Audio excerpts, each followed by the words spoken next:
For today's video, sinundo nga namin ni Lucas si Kuya Luan gawa ng hindi nga nakapasok yung pinsan niya kasi nga may sakit pa. Pinapakita nga niya sa akin yung kanalayan niyang activities at pinakita din niya yung kinopyahan niya. Gayang-gaya nga yung kulay. Good job Kuya Luan. At syempre, ang food niya, the best nga daw ang gawa ko. At malapit niya nang maubos. Paborito kasi talaga ni Kuya Luan yung mga ganyang pagkain, Korean, Japanese, kimbap, yan ang pinaka-favorite niya.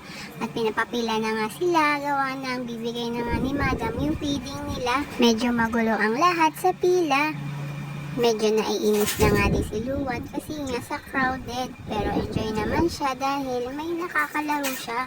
Kaya lang ay maya-maya ay nagre-reklamo na siya, nai-squeeze daw kasi siya, lemon yarn. Medyo may kaartihan nga si Kuya Luan pag crowded ang lugar at matao. Mana-mana lang.